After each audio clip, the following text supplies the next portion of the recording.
just tell the truth and trust in the American people that over time they're going to know what the truth is. Yes, it is time for the truth.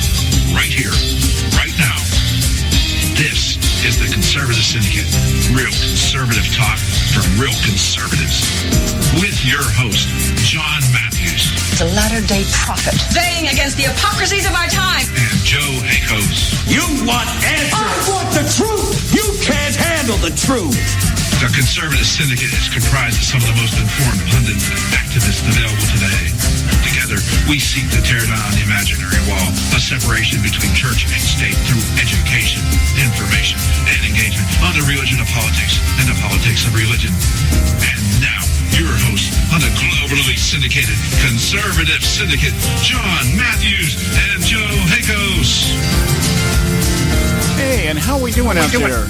All across this great land of ours and around the world, it is that time for the Conservative Syndicate, once again coming to you live, coast to coast and around the world, where it's prime time, sometime, all the time, somewhere.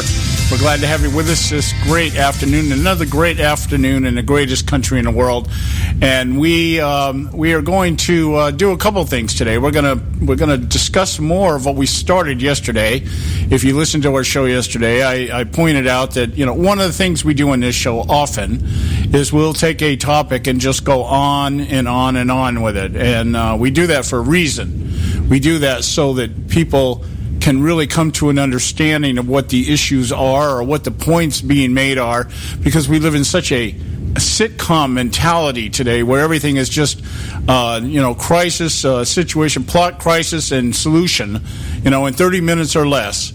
And our news is basically constructed into 5-minute commentaries on 30-second sound bites. And so you miss a lot of the context, which I think contributes greatly to what we refer to here as the Gruber theorem, the stupidity of the American voter. We're more worried about electing the prom king or queen than somebody that's actually qualified to do the job. And we major in the minors. I mean, all the things that have made America, that threaten America today, and our exceptionalism and what we are in the eyes of the world and in the eyes of our children. So we're glad to have you with us today.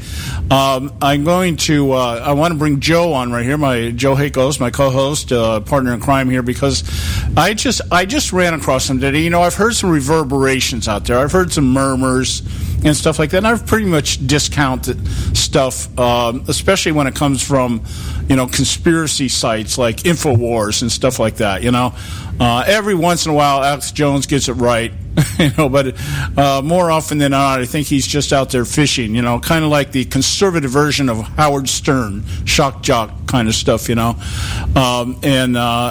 got a topic here that I just kind of want to open the show with today, but how are you doing tonight, Joe?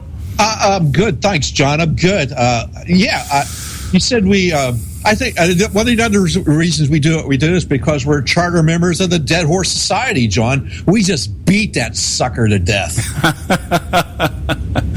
Yeah, we're, let me float to you here what I've been hearing here. It was something that my ears kind of perked up with. I mentioned yesterday that last week I was at a meeting out here at one of the Orange County GOP sub-headquarters. Yeah. And they were doing, they were selecting, there was delegate selection in 3 of the school districts over there. And what was supposed to happen is people that wanted to run for the school board, their trustees and their school board elections are coming up, and people come in and represent these districts, and pretty much make their pitch, and then the delegates determine whether or not they will support or support the nomination of this particular person. Now, there were 10 candidates that were supposed to show up there. And this is so indicative. I mean, I could go off on this just alone, but I'm going to stay away from it right now.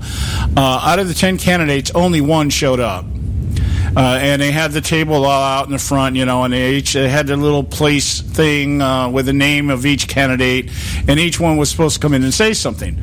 And there was a questionnaire that they floated out there to each one of these candidates, and then from the questionnaire, their answers were disseminated to the respective delegates, and then the delegates would choose or ask questions of the nominee, that kind of thing. And there was only one lady that showed up. Her name was Frances Nguyen. She was, I believe, Korean. woman, and she's running for the Westminster School District. And I'll tell you one thing about Westminster.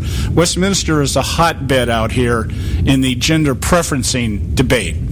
And we had a couple of people. One was our church, was one of the school board members there, who was actually recalled because she and two other members of the board blocked the initial gender preference bill that the state of California was trying to push on the schools. And this was about 10 years ago. And they blocked it, and they said, we will not accept this. And there was an actual recall election against these three representatives of the school board put together by the school unions, and it was a really nasty thing. So Westminster is like the hotbed of this whole gender preferencing thing. But anyway, getting back to my point here, one of the ladies there who we've had on this show, her name is Gloria Prine, and she is the main person out here in California dealing with the anti-Common Core movement. She's very, very informed. She travels around the state and gives lectures and seminars on the evils of Common Core. And she was there as one of the delegates, and so I got to talking to her, and we're just talking about the general thing here: Trump versus Clinton. This is the worst of two evils, that kind of stuff. And she said something to me that was just off the cuff, and I didn't even think about it till I got home. She said, "Well, Hillary is not well." And I said, well, yeah, she's back crap crazy. I get that. And she goes, no, her health. She's not well. Yeah. And I went, really? I hadn't really noticed that or paid much attention to it outside the fact that I think she's a psychopath. And she said, no, there's a lot of things wrong with her physically. And nobody's talking about this. And so I just happened, and lo and behold, I get on my internet, my social media today, and somebody shoots me this video. Somebody over in England put this video together about the health problems of Hillary Clinton and some of the things that are going on behind the scenes that nobody's talking about. There's photos of her having to be helped upstairs. She can't walk upstairs by herself. There was a video clip of her trying to get off a chair. I guess she was sitting at a rally with Joe Biden, and he had to help her down. Stuff like that. Apparently, there's been a couple of times of videos on where she has kind of just blanked out. Just kind of gone, just froze in the middle of saying something, as if she's having some kind of, mental lapse or seizure or something. A video of her actually standing at a podium, and somebody who they thought was a Secret Service agent rushing up to her, and it turned out to be her doctor. And because he was a big black guy, I guess everybody thought he was Secret Service and there was something wrong, but it turns out that there was apparently something was going on with her. And so the rumors are that she has some kind of she experiences some kind of convulsions or something, maybe from that bump on the head that she got a while back or whatever. But the point being is that I had never really thought about this before, and I think maybe there's something we ought to look at. What do you think, Joe? Well, I've heard about this before. She's not going to release her medical records. She's not going to, because she's the most transparent individual ever. That's the reason why she lies about everything. So you're not going to find anything about. It has come into question. I mean, she stands up there. She needs a halftime break in her debates with crotchety old Bernie Sanders because he's just too much for her.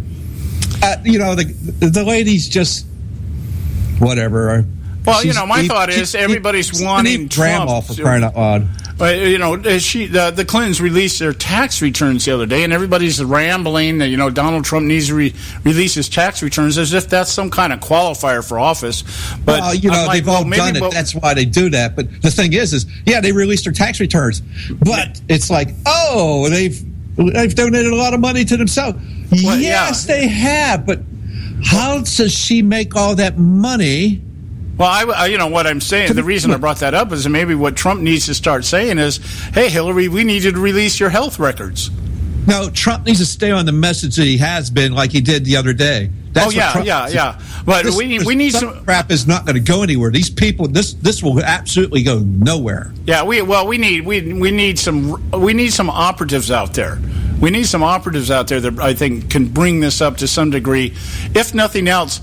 I guess what I'm pointing at is maybe we need a little fight fire with fire. when they come out, with the latest Donald Trump gaffe, and it shows his inability to discern what's going on, and this, that, and the other, his mental instability. Every time that comes up, it should be, well, you know what? Hillary needs to release her medical records because we're not so sure that she's got all of her ducks in a row. That kind of thing. I just think it would be a good way of neutralizing anyway, because that's how you got to beat liberals. You got to put it back on them in such a way that they're saying, oh, wait a minute, that finger's pointing back at me. I need to, maybe just shut up a little bit. Let's calm it down so that people, don't start asking questions, that kind of stuff. Just a thought off the top of my head. Anyway, you had something with Hillary Clinton that you wanted to share with us here, but we got to go to a break here first. Let's go to our break when we come back, and that way we'll give you a clean slate. So stay with us right here at the Conservative Syndicate. I'm John Matthews along with Joe Hakos. We'll be back in just a moment. A healthy attitude toward human politics will be relentlessly cynical. Consider us health food for the heart, mind, and soul. TheConservativeSyndicate.net. Real conservative talk from real conservatives.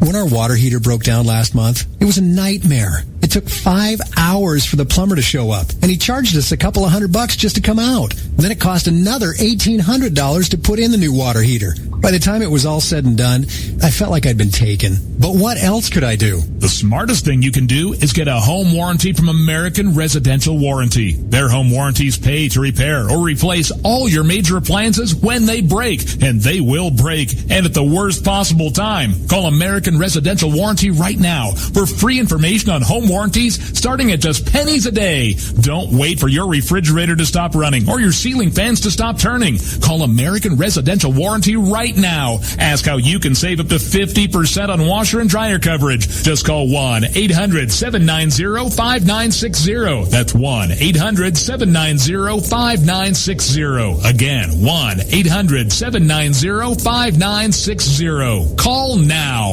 Limited time offer, 24-month commitment, and credit qualification required. Cancellation fee, auto pay, and paperless billing, and other restrictions apply. If you can't see the difference, why pay the difference? Switch to Dish for the best deal in entertainment. Only Dish brings you the best in entertainment for less than $20 a month. Cut the cable and don't get directed. Switch to Dish because at just $19.99, Dish saves you every time you turn on the TV. It's so simple. The same channels cost less with Dish. So since you can't see the difference, don't pay the difference. Switch to Dish for the best deal in entertainment. Get premium movie channels free for 3 months, starting at just $19.99. Dish saves you every time you turn on the TV. Call now to save with Dish. Dial 1-800-600-1645. That's 1-800-600-1645. The same channels for less than $20 a month. Dish. Call 1-800-600-1645 for details. Hey folks, if you're like me, you don't place a whole lot of trust in today's media for the real truth and facts regarding the volatile world of finance and politics. When I want the real scoop on money, I go to the most trusted source I know, my good friend and colleague, Bob Cardoso. Bob is a noted expert with a PhD in international finance who airs his nationally known, globally syndicated show, Robert Cardoso Live Daily, Monday through Friday, 3 to 5 p.m. Pacific Time. With Bob, you get the right information at the right time from someone who knows his business and can help you make the right decisions concerning yours. Again, Bob airs daily, Monday through Friday, 3 to 5 p.m. Pacific Time. Visit his website at robertcardosolive.com for information regarding stations and topics. That's robertcardosolive.com. Check Bob out. You'll be glad you did.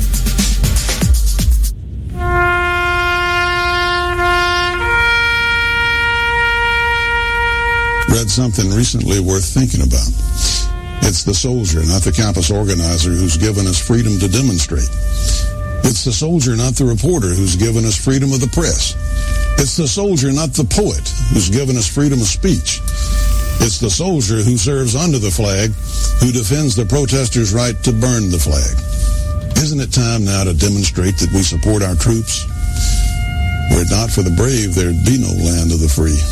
Fred Thompson's message was brought to you by CitizensUnited.org.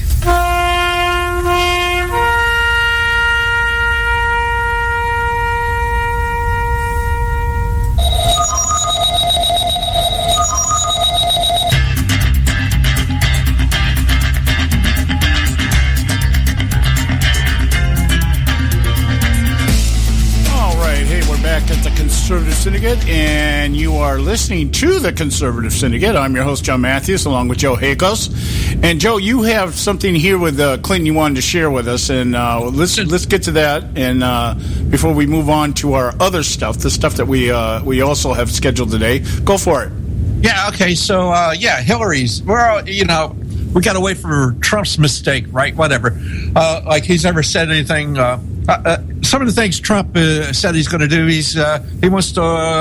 I think we're going to talk about this later in the show. Where Trump and his national security initiatives, one of them being extreme vetting of immigrants coming into the country. Let's see, what else does he want to do? Oh, he wants to have a more constitutional kindness in our Supreme Court justices that he wants to appoint, that kind of thing. So he wants to do these kind of things. What's the one thing Hillary wants to do? Hillary thinks your rights should be regulated, right? Hillary Clinton on the Second Amendment. I want to just play this right here so we can kind of get to this. So I'm going to speak out. I'm going to do everything I can to rally people against this pernicious, corrupting influence of the NRA, and we're going to do whatever we can. I was proud when my husband took them out, and we were able to ban assault weapons, but he had to put a sunset on. So 10 years later, of course, Bush wouldn't agree to reinstate them. We've got to go after this. And here again, the Supreme Court is wrong on the Second Amendment, and I am going to make that case every chance I get. So I will need your help on that. So the Supreme Court is wrong on the Second Amendment, which the Supreme Court said that individuals have the right to have weapons and for their protection, not to go out hunting with, not to go out trap shooting with, not to go out and target practice with, for your protection. That's what the Supreme Court said. But Hillary Clinton says the Supreme Court's wrong. Yeah, and we have reiterated and I think explained very well on this show that while the reason she says, or the justification, this is the way liberals think.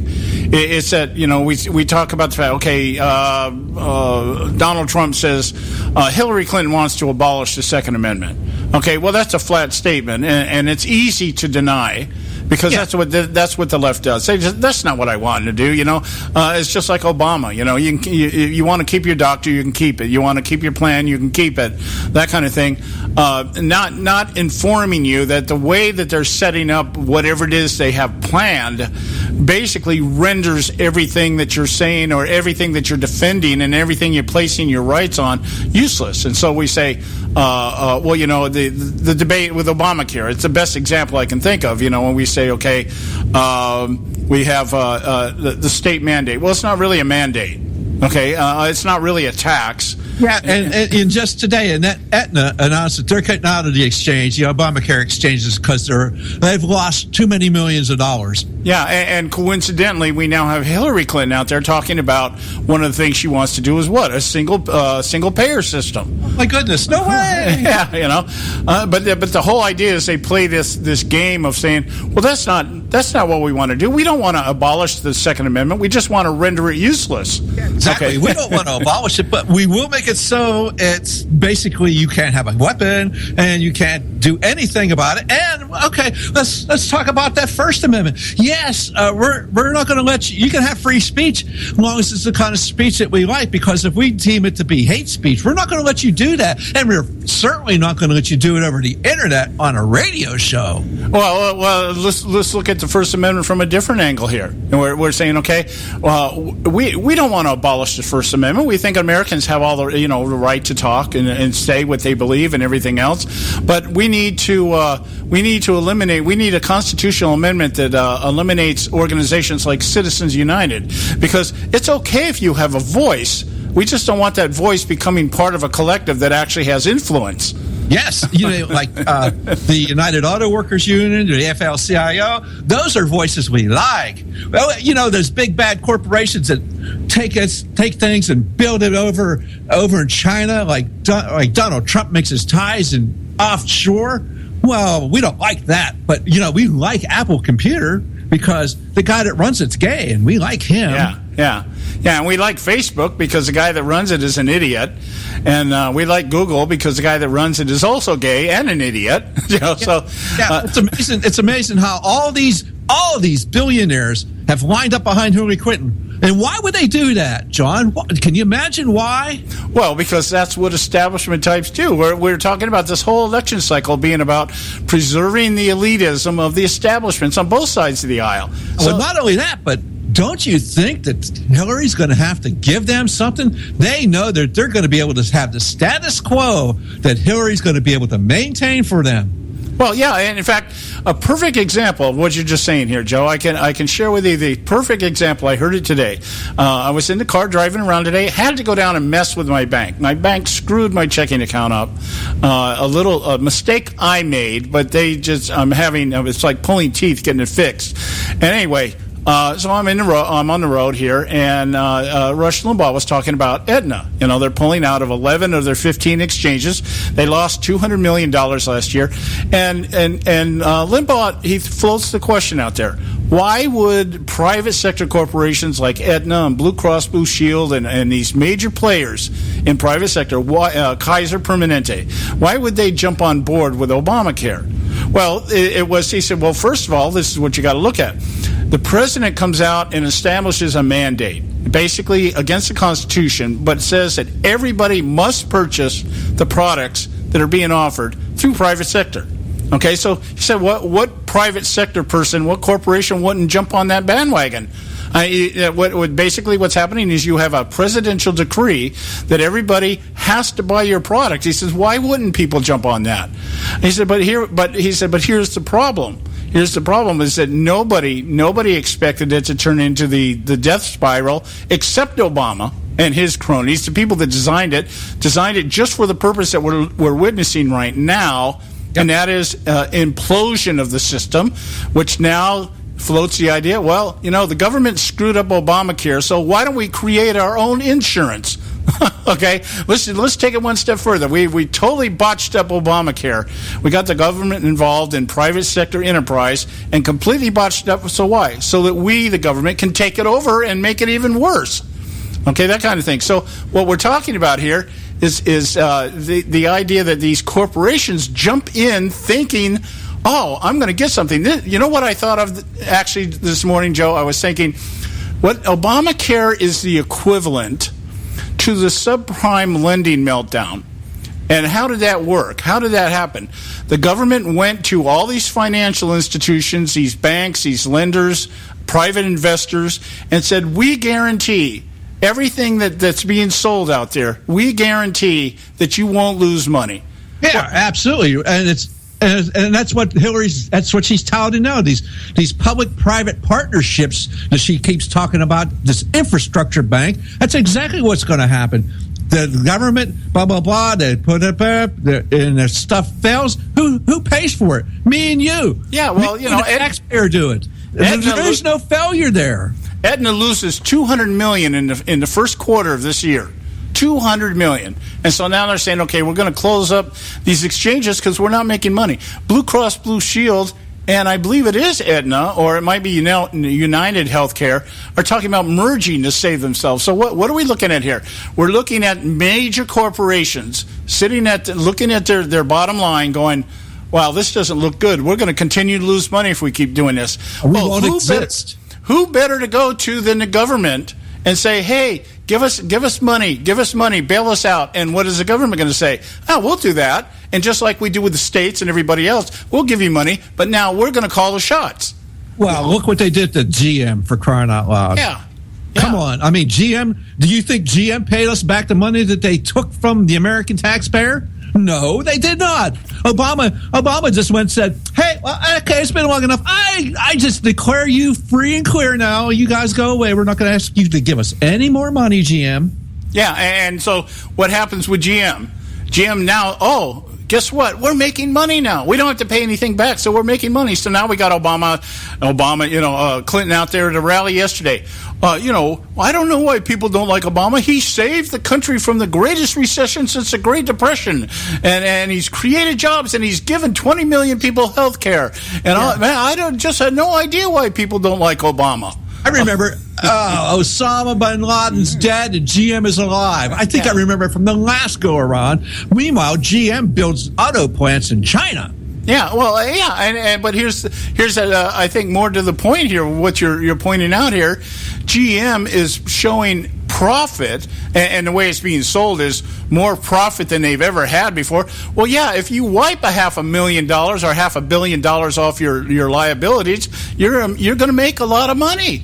Oh, but they're a favorite of the Democrats, John. So they're cronies. So the crony capitalism bug goes right chugging down the road. Meanwhile, everybody else that's not one of their friends is going to get hammered to death, i.e., hello, Mr. Coal Company. Yeah, there you go. And I'm still trying to figure out, and even the coal company thing, this even confirms in my mind one of the things we'll be talking about here later on. The polls, the skewing of the polls. How can Hillary Clinton be winning in Virginia by 15 points when she was just in Virginia telling them she was going to put everybody out of work? I mean, are Virginians that dumb? Well, I don't think so. Well, they could be that dumb, but I think most of the coal's in West Virginia. Okay. Well, maybe I got my states wrong there. Well, West Virginia is just a hop over to Virginia. I mean, but you get the drift. I mean, that's your neighbors, guys.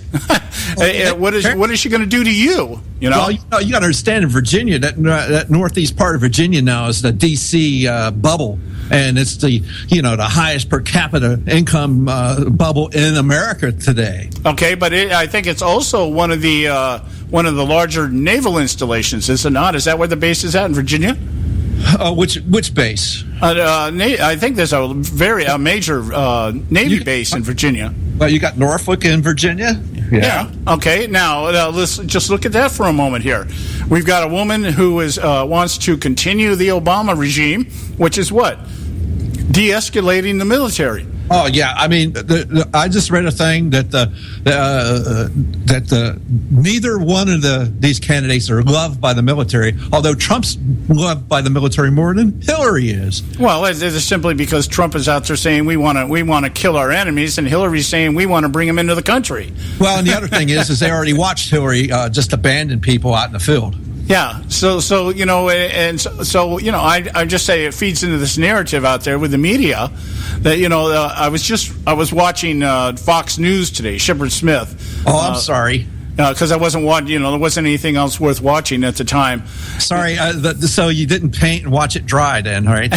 Well, I was waiting for something else to come on, and I had 10 minutes to kill, so I said, well, let's see what's over there. And he was talking about, they were talking about the polls, and he was trying to point out, I think to his credit, Shepard Smith was trying to point out that the polls are literally useless in determining what's really happening right now, because he says, this is all going to come down to the Electoral College anyway. So they start talking about the Electoral College, and if Trump can't win Pennsylvania and he can't win Florida and he can't win Virginia, well, then it's pretty much over. And no lie, no kidding, Sherlock. Yeah. So I'm sitting there like, okay, well, let's not talk about whether New York is in play. Let's not talk about some of these states the scenarios out there. Oh, we're going to lose Arizona this time. We're going to lose Georgia this time. These are Republican strongholds, and they're going to turn blue. Yeah, Trump is losing by like a half a percentage point. Okay, but my whole point is, and I'll say this real quick here before we go to the break here, and we'll talk about this in more detail a little bit later. My point is that the reason I believe the polls are skewed, I don't think it's intentional in the sense that somebody says, hey, let's make the polls look like something they're really not. I think it's that the media is so used to having everybody else do their legwork for them that what they're doing is they're taking the standard templates of elections past. They're using the voters from election past. I'm going to outline this when we get back from the break here. My point being is that if they started polling some of the people out there that are voting for the first time or haven't voted for a while and are coming back to the polls, I think they just might come up with some different numbers. Yeah, and they don't want that. Yeah, and they don't want that because it doesn't fit the narrative. I'm going to kind of lay that out for you here when we get back from the break here. We got to go to break. We'll be right back. Stay with us right here at the Conservative Syndicate. Don't go away.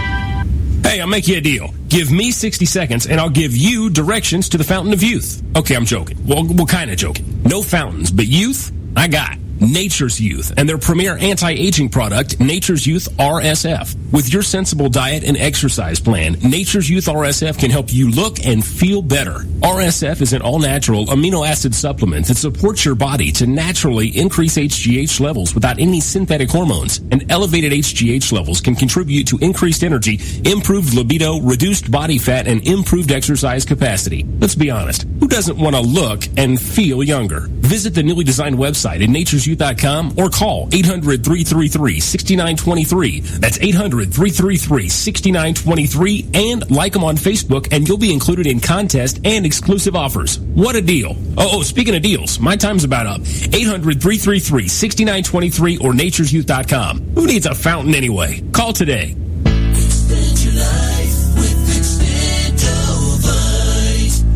When I had a heart attack at 42, I was not sure what the future held. But a year later, the doctors could find nothing wrong with me and took me off all my medication. What did I do? I took a herbal mixture of garlic, cayenne, and a few other herbs mixed in liquid form. I now call this Extendovite. I would have never believed that a few simple herbs could actually change my life like they did. Now it's your turn to see what the powers of garlic and cayenne can do for you. For only $69.95 plus shipping and handling for a 2-month supply of either capsules or liquid, you too can begin on your path to better health. For more information, call 1-877-928-8822. That's 1-877-928-8822. Or visit our website at heartdrop.com.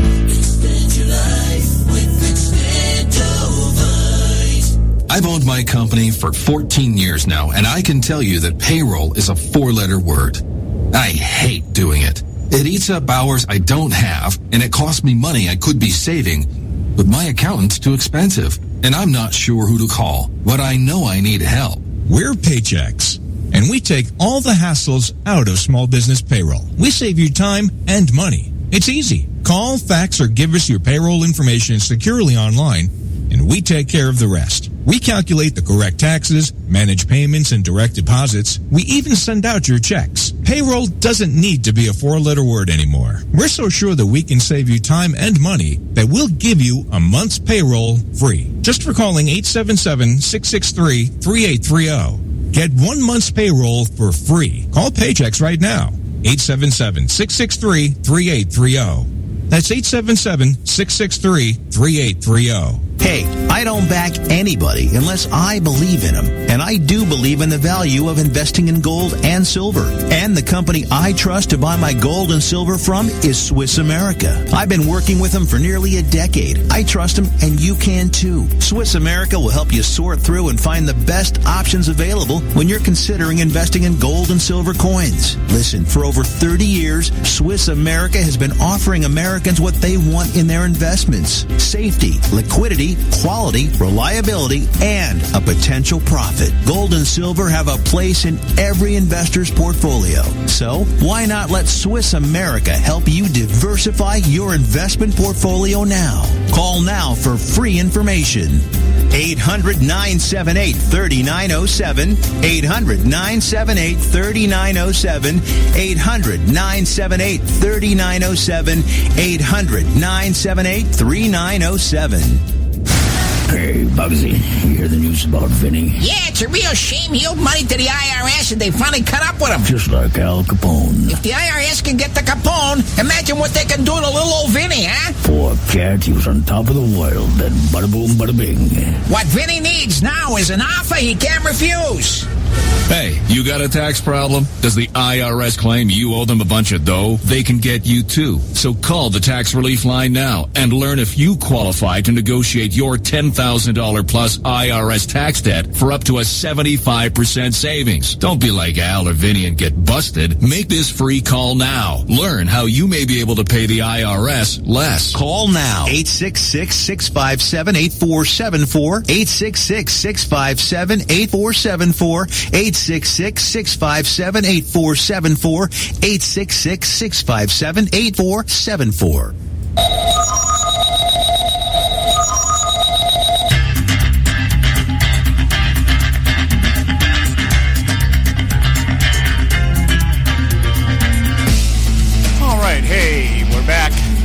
listening to the Conservative Syndicate, real conservative talk from real conservatives. I'm your host, John Matthews, along with Joe Hakos. One other quick note here. Just one other quick note here about Clinton.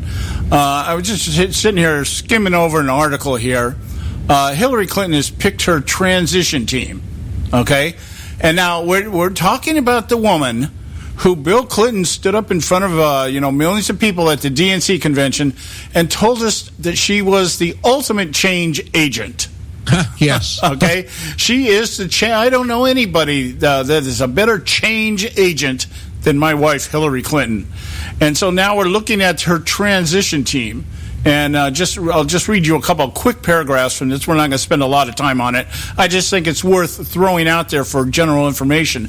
Hillary Clinton's White House transition team, a mix of former advisors of President Barack Obama, close confidants, longtime colleagues, and former elected officials, reflects the sense of careful organization the Democratic candidate has aimed to project in her presidential campaign. All right? Just think of that. Close confidants, longtime colleagues. I wonder if Sidney Blumenthal is going to be on that that transition team. Maybe David Axelrod, Jim Messina, some of those people. I wonder if she'll keep Josh Earnest as her press secretary. I'm sure, though, she'll probably put a woman out there. I think Elizabeth Warren, would be great. I'd love to see Elizabeth Warren in front of the media every single day. That would be fun. It wouldn't be effective, but it would be fun. Okay, but longtime colleagues and former elected officials. Okay, so we're looking at this is the establishment here, guys. This is the establishment. It is. This is the ultimate change maker. Is the ultimate elitist. And if you think for 1 minute that Hillary's going to do anything more than fill her cabinet with 50% of women, which she has promised to do, okay? I wouldn't be surprised to see Cheryl Mills and Abedin Huma as her, still up there in the ladder. Debbie Wasserman Schultz will be some high position out there. You just cannot get much worse than this. All right. There's not going to be any change here, John. She is going to do the third term of Obama. Look, it is basically, if she's out there saying things are bad and we're going to do something different, well, why hasn't it been done for the last 8 years? Yeah. And that's the problem here, is she's not going to do anything different. No, nothing different. And that's the whole thing. That's what we have talked about on the show, and I think a lot of people are saying the same thing. It's nice to see at least somewhat of an appearance that Trump is now getting on message, and he's not messing around. He's not majoring in the minor stuff. We're going to talk about the second hour. We'll have Audrey Russo from Real Talk Radio with us the second hour. We're going to talk in depth with Trump's terrorist plan speech that he gave yesterday, which I thought was spot on. I thought it was a very good. It was a very good speech, address, whatever you want to call it. But you know what? It was kind of like that. It was kind of like the Nixon Kennedy thing. And once you're watching, you go, "Wow, he's really controlled. He is thoughtful. He's very serious about this." But when you listen to it, it was like, "Hey, where did Donald Trump go?" You're kind of like, "This ain't the lively guy that we've been used to hearing." Well, and in the same sense, I guess, we talked about it yesterday. I guess so. The term that's being used in the media right now is the optics. And we're talking about this debate coming up in September. I guess it's the first debate, and they're talking about the optics of the debate. How it's going to appear, and the general consensus is that the media is Hillary Clinton standing next to Donald Trump, it's not going to look real optically advantageous on her behalf, and it's going to. I don't know how this is going to come down. I don't know how Trump is going to come at her.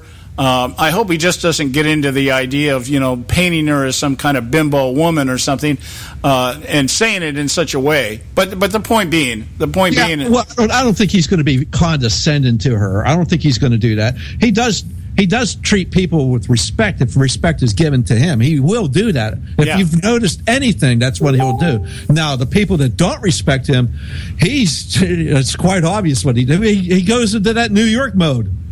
Yeah. Well, yeah, and you would think that she would be prepared for that. Oh yes, she, in fact, I think she would. She's hoping that it goes in that New York mode. In fact, I think she's going to try to provoke him into that. Yeah, and I would think the moderator, whoever the moderator, I'm big air fingers quotes, a moderator, whoever that is going to try to provoke the same thing. Because let's face it, they tried that crap all through in the primaries, right, just to get ratings. Yeah, that's true. That's true. So there's a lot of stuff going on out there in that regard. But I'm I don't know what the word is. I'm searching for the right word here to try to put this thing in context. And it's just I guess just with the Hillary Clinton thing, it's just all this stuff. I actually, what I did, let me kind of address it this way, because I kind of went off message there for a minute. That's okay. I was looking at, just thinking the other day with the latest Donald Trump thing. They're making a big deal. What was the latest one? The latest thing. It was just a few days ago. I can't even remember what it is. There's been so many of them out there. That's how unimportant it actually is. Yeah. And anyway, so the media is making they're majoring into minors on it, making a big deal about it. And I'm sitting there and I'm thinking, you know what I'm going to do? I'm going to make. I went and looked at a timeline. I kind of said, hey, let's try to set up some timeline here, and take the Donald Trump gaffes, as the media calls them. Okay. Yeah. And let's put it on a timeline, and then let's look at what was going on at the same time these gaffes were being played up in the media as being the determining factor of the qualifications of who's running for office. Okay. Okay. Yeah. So without going into great detail on it, what I noticed was whenever there was something to do with terrorism. Okay, Donald Trump would come out. We need to ban all Muslims. That was the report, the headline. Okay, I went out and I found a site that says, and it just basically lists some of the headline events that were taking place on any given day. So I went and I said, okay, let's go out on January. I think I started from last year, January 2015. And then I went to February 2015, and just and anyway, the point being is that every time the media was out there talking about Obama, or not Obama's, but Trump's gaffes, things that he'd been saying that everybody was making a big deal about, the ban on Muslims. That was the one that pops off the top of my head here. Trump wants to ban all Muslims. That was the headline. Okay. Yeah. All right. And so the corresponding events that were going on within a matter of just a couple weeks apart from each other, there were all these major terrorist attacks over in Europe. Yes. And it coincided with the same thing.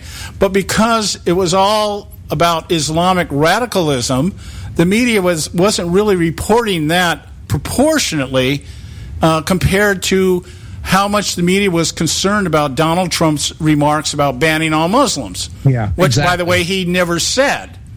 Okay, that's the point. The context of his statement was, we need to stop immigration, and he said this in his speech yesterday.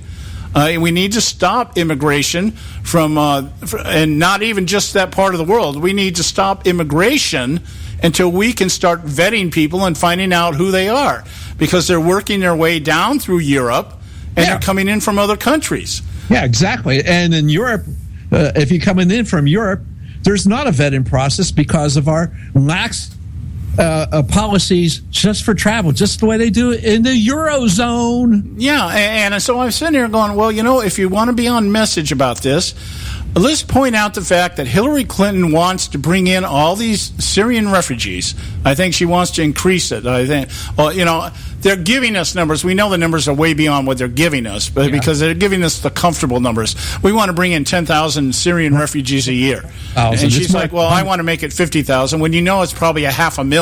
Okay, that kind of thing. Yeah. But if that's the case, why isn't anybody pointing out? The message would be what? The message would be, We want to bring in refugees that believe in Islam, and we're not even talking about radical Islamic, jihadists or anything else. We want to bring in Muslims, and we want to assimilate them into our society. Those who practice Sharia law, which, by the way, thinks that homosexuals should be killed, and that women should be beaten. And what they call the honor killing. If a woman dishonors her family for some way, it's all right for the family to kill her. Now, Hillary Clinton is what? The greatest woman's rights advocate out there? She is the greatest child advocate out there?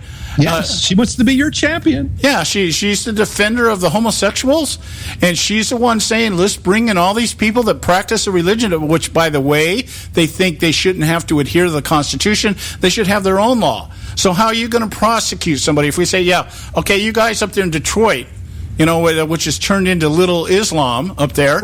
Dearborn, they have a Sharia court in Tampa. Yeah, okay, so you try your cases. And and we'll try ours, and we won't interfere.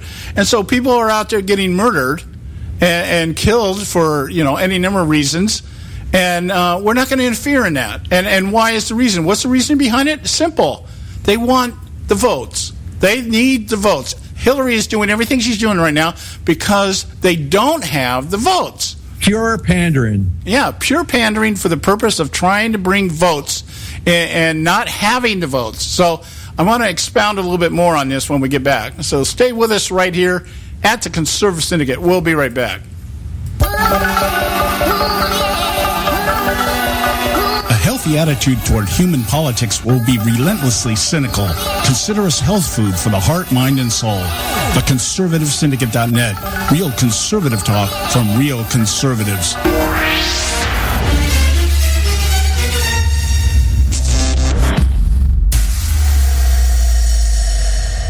Hey folks, if you're like me, you don't place a whole lot of trust in today's media for the real truth and facts regarding the volatile world of finance and politics. When I want the real scoop on money, I go to the most trusted source I know, my good friend and colleague, Bob Cardoso. Bob is a noted expert with a PhD in international finance who airs his nationally known, globally syndicated show, Robert Cardoso Live Daily, Monday through Friday, 3 to 5 p.m. Pacific Time. With Bob, you get the right information at the right time from someone who knows his business and can help you make the right decisions concerning yours. Again, Bob airs daily, Monday through Friday, 3 to 5 p.m. Pacific Time. Visit his website at robertcardosolive.com for information regarding stations and topics. That's robertcardosolive.com. Check Bob out. You'll be glad you did.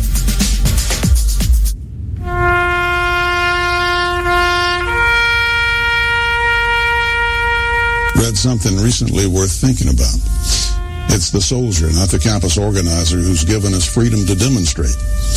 It's the soldier, not the reporter, who's given us freedom of the press. It's the soldier, not the poet, who's given us freedom of speech. It's the soldier who serves under the flag, who defends the protesters' right to burn the flag. Isn't it time now to demonstrate that we support our troops? Were it not for the brave, there'd be no land of the free. Fred Thompson's message was brought to you by CitizensUnited.org.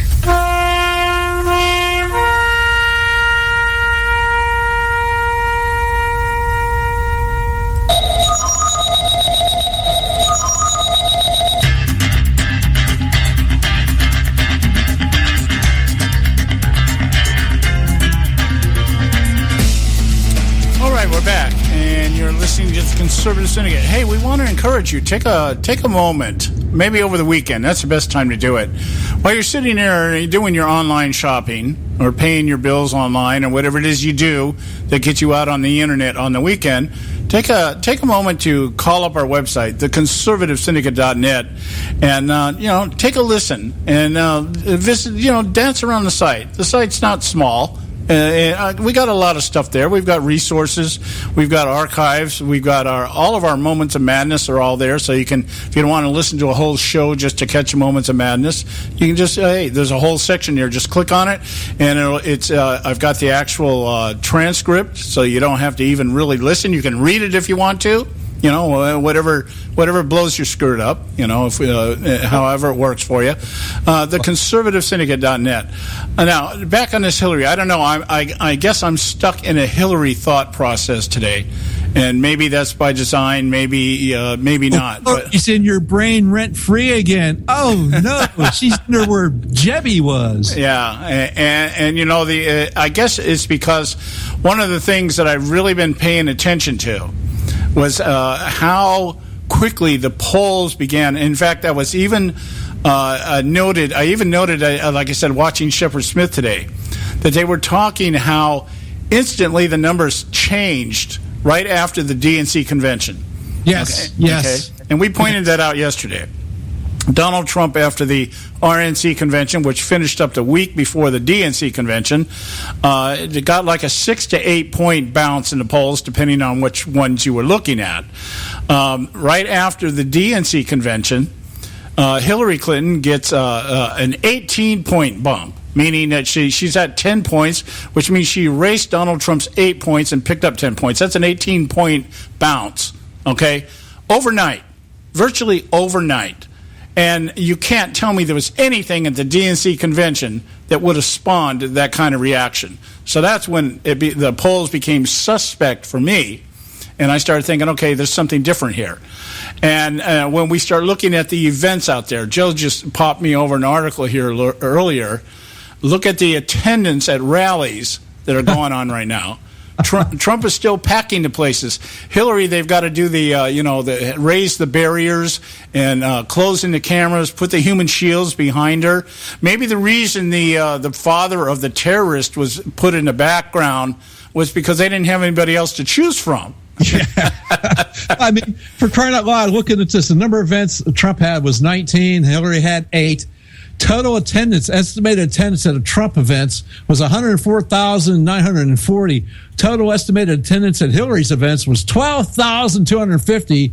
The average attendance at Trump's was 5,500.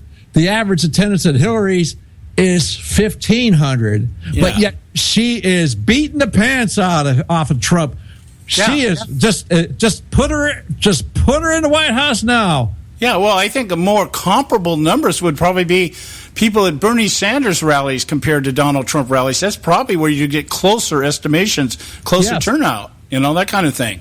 And this was just a total from August 1st through the 14th. So Trump's had 19 events in that amount of time, and Clinton's only had 8. Yeah, and we're also talking about the fact that there's virtually no news conferences. She had one news conference with a minority conglomeration of media people, which she, in her own words, short-circuited when she was asked again about her claim that the FBI said that she was being truthful, that she didn't lie about anything, that kind of stuff. And this idea here that, she's taking a lot of time off. She's in the heat of a campaign, and she's taking weekends off and stuff like that. Maybe she just thinks because Obama does that it's okay for her to do it, because that's how he's been living. Hey, yeah, we got somebody just got blown up over in Paris, France. 100 people were killed. Hey, what's tea time, man? Yeah. Speaking of that, Obama's out there on his vacation at Martha's Vineyard, and what's he take the time off to do? What gets him away from the golf course? Not the riots in Milwaukee. Not those. No, he can't get away from those.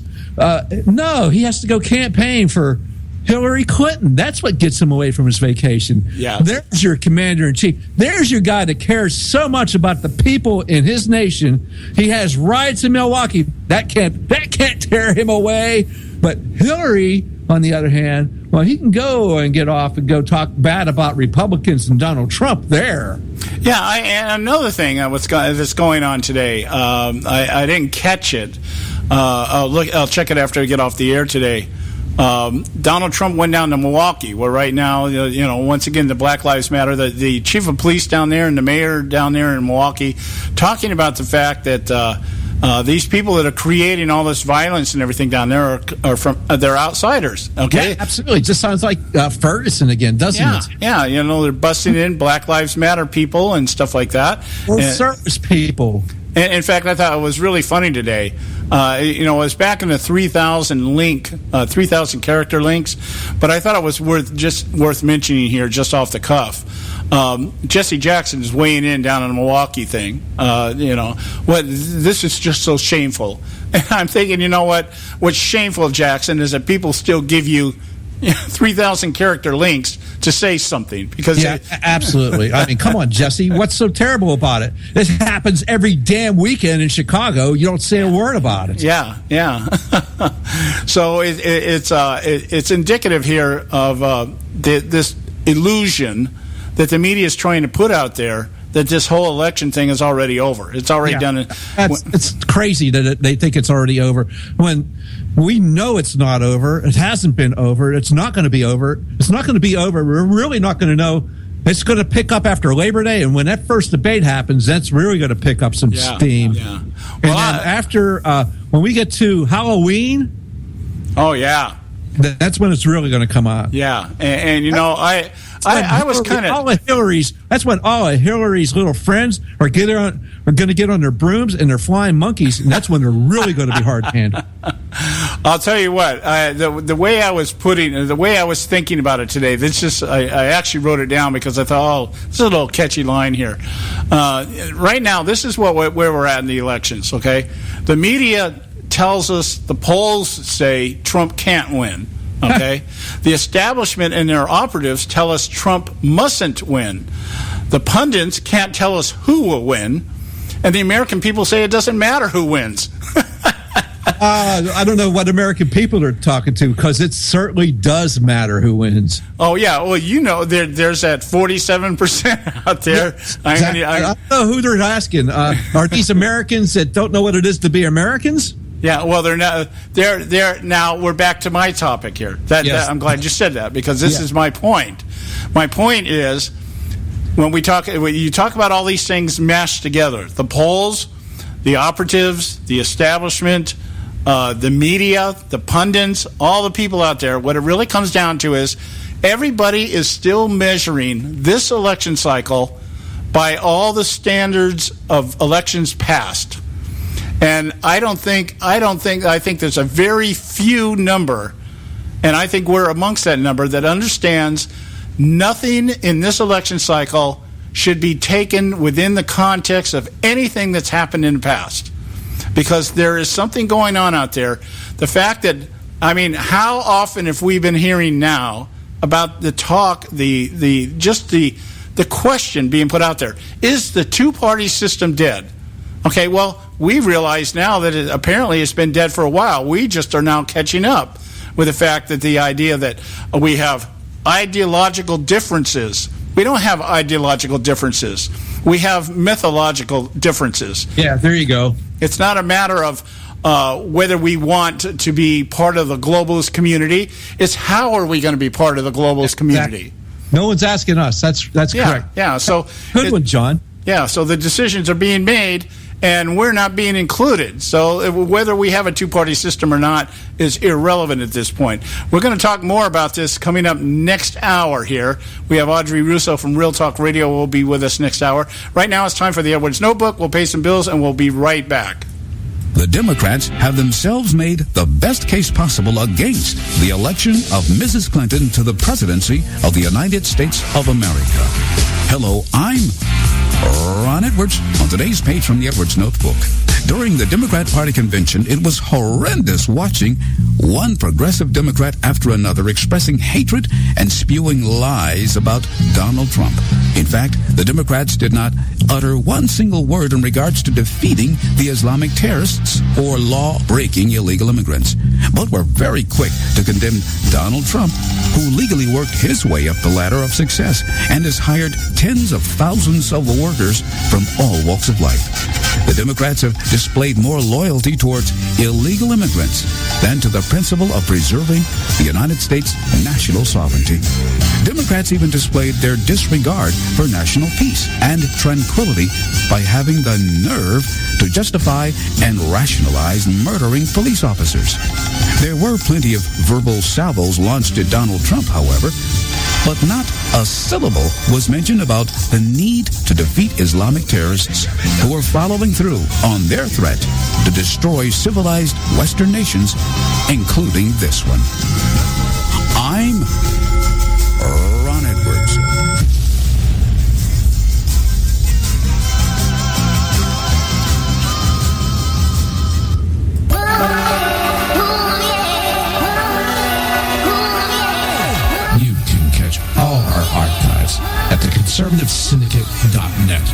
Conservative Syndicate. Real conservative talk from real conservatives.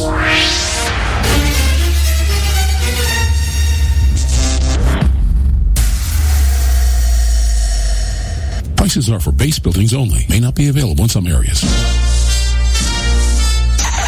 Attention business owners, do you want a stimulus package that really works? Before you spend thousands of dollars more than you should on your next building project, listen to this. General Steel has a stimulus package designed to help you save as much as half the cost of conventional construction on your next building. As much as half. That's right. General Steel can save you thousands of dollars with a pre-engineered steel building designed for your business or church. How about a 50 by 100 foot building for under $30,000? So don't pay thousands more than you should without calling General Steel first and save as much as half the cost and time of conventional construction. With the projected demand for steel in Japan and China, prices may be skyrocketing. 877-927-3360. 877-927-3360. 877-927-3360. Term life insurance. It can be a powerful way to protect your assets and your family. You work hard to earn and save your money to build a nest egg for the future. Don't let it get wiped out because you didn't plan ahead.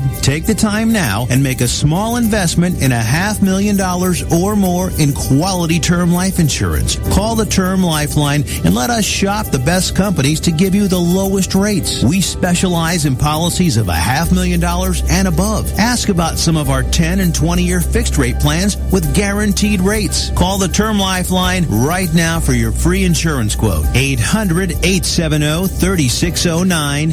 800-870-3609. You owe it to yourself to protect your family and your assets. Make term life insurance part of that plan. Call the Term Lifeline right now. 800-870-3609. 800-870-3609. Hey folks, if you're like me, you don't place a whole lot of trust in today's media for the real truth and facts regarding the volatile world of finance and politics. When I want the real scoop on money, I go to the most trusted source I know, my good friend and colleague, Bob Cardoso. Bob is a noted expert with a PhD in international finance who airs his nationally known, globally syndicated show, Robert Cardoso Live Daily, Monday through Friday, 3 to 5 p.m. Pacific Time. With Bob, you get the right information at the right time from someone who knows his business and can help you make the right decisions concerning yours. Again, Bob airs daily, Monday through Friday, 3 to 5 p.m. Pacific Time. Visit his website at robertcardosolive.com for information regarding stations and topics. That's robertcardosolive.com. Check Bob out. You'll be glad you did.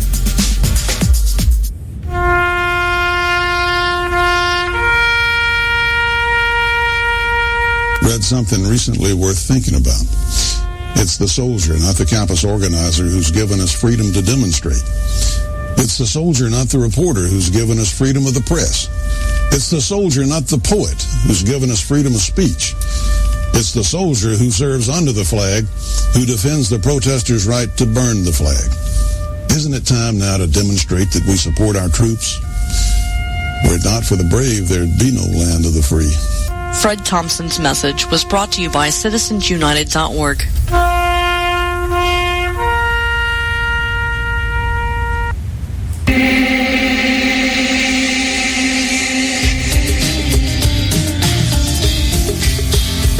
Hey, all you can do is just tell the truth and trust in the American people that over time they're going to know what the truth is. Yes, it is time for the truth.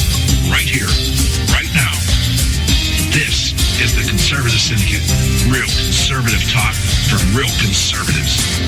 With your host, John Matthews. The latter-day prophet. Weighing against the hypocrisies of our time. And Joe Akos. You want answers. I want the truth. You can't handle the truth. The Conservative Syndicate is comprised of some of the most informed pundits and activists available today. Together, we seek to tear down the imaginary wall, a separation between church and state through education, information, and engagement on the religion of politics and the politics of religion. And now, your host on the globally syndicated Conservative Syndicate, John Matthews and Joe Akos. All right. We're back.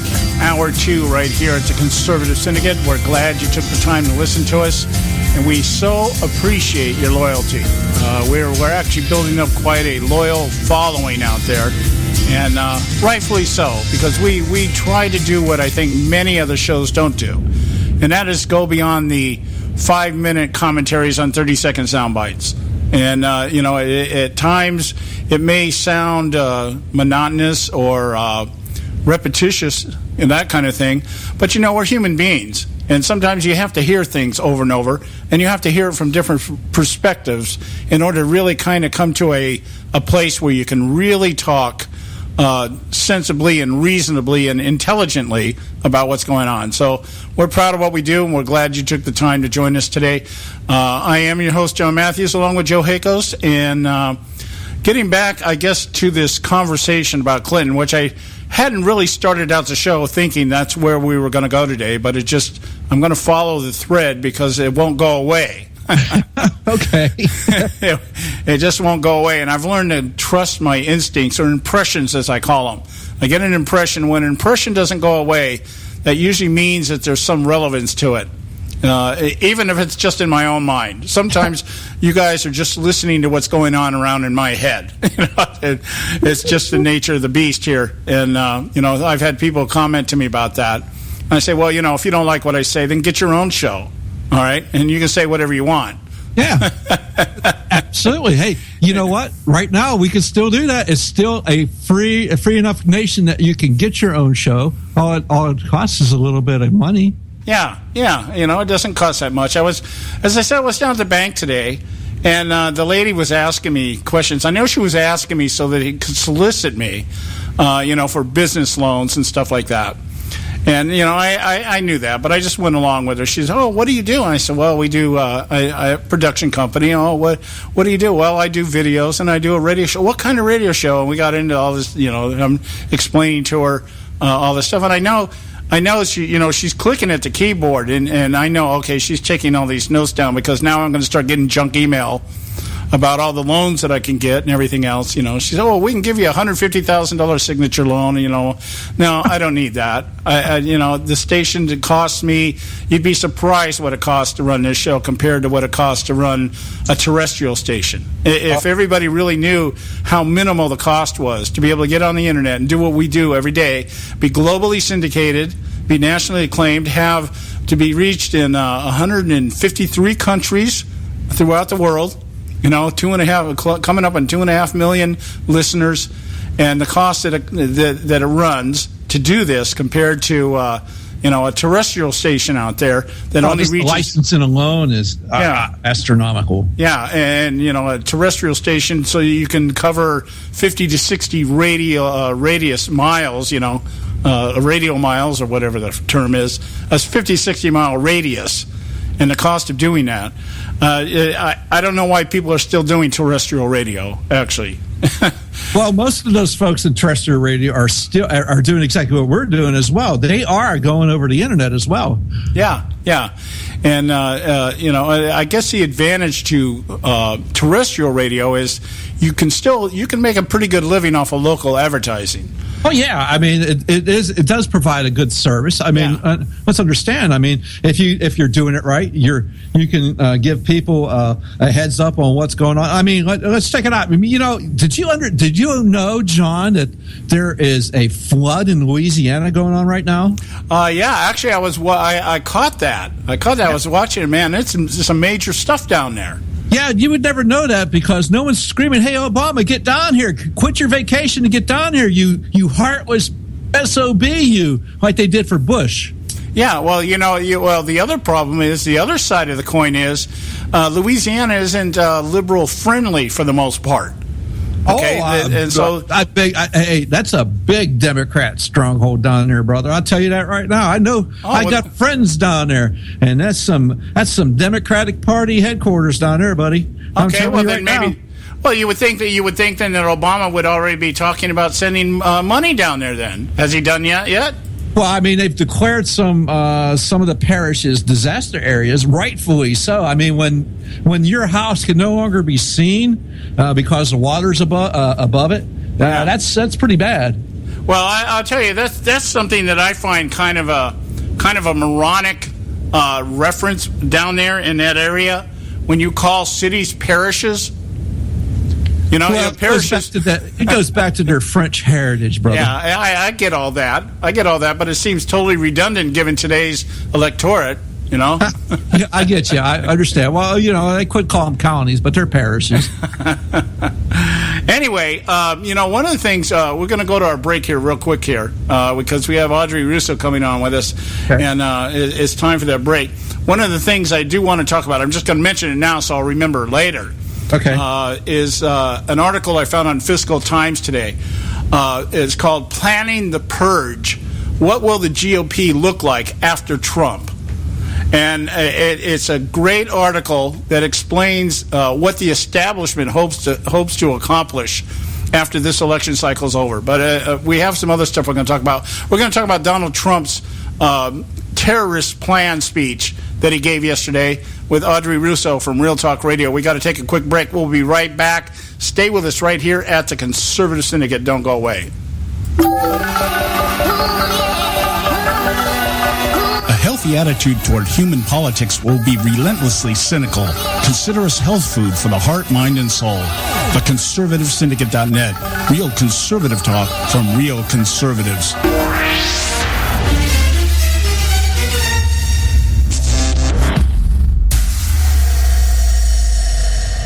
When our water heater broke down last month, it was a nightmare. It took 5 hours for the plumber to show up, and he charged us a couple of $100 just to come out. And then it cost another $1,800 to put in the new water heater. By the time it was all said and done, I felt like I'd been taken. But what else could I do? The smartest thing you can do is get a home warranty from American Residential Warranty. Their home warranties pay to repair or replace all your major appliances when they break, and they will break, and at the worst possible time. Call American Residential Warranty right now for free information on home warranties starting at just pennies a day. Don't wait for your refrigerator to stop running or your ceiling fans to stop turning. Call American Residential Warranty right now. Ask how you can save up to 50% on washer and dryer coverage. Just call 1-800-790-5960. That's 1-800-790-5960. Again, 1-800-790-5960. Call now.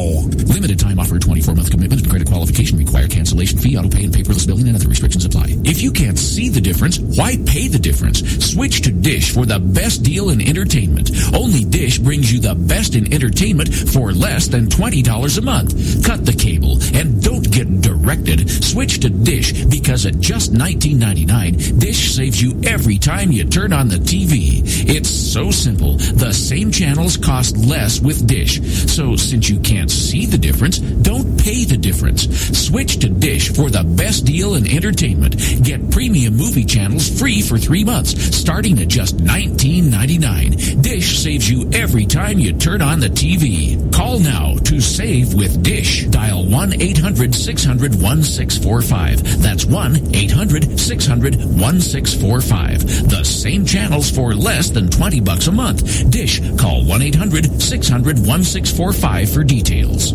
Hey folks, if you're like me, you don't place a whole lot of trust in today's media for the real truth and facts regarding the volatile world of finance and politics.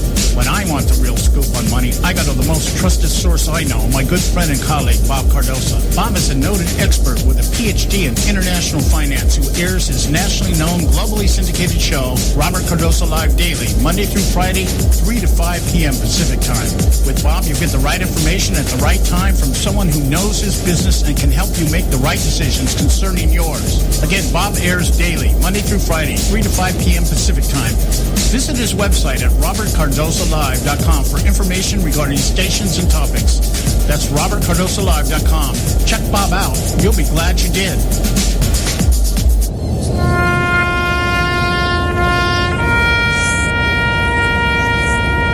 Read something recently worth thinking about. It's the soldier, not the campus organizer, who's given us freedom to demonstrate. It's the soldier, not the reporter, who's given us freedom of the press. It's the soldier, not the poet, who's given us freedom of speech. It's the soldier who serves under the flag, who defends the protesters' right to burn the flag. Isn't it time now to demonstrate that we support our troops? Were it not for the brave, there'd be no land of the free. Fred Thompson's message was brought to you by CitizensUnited.org.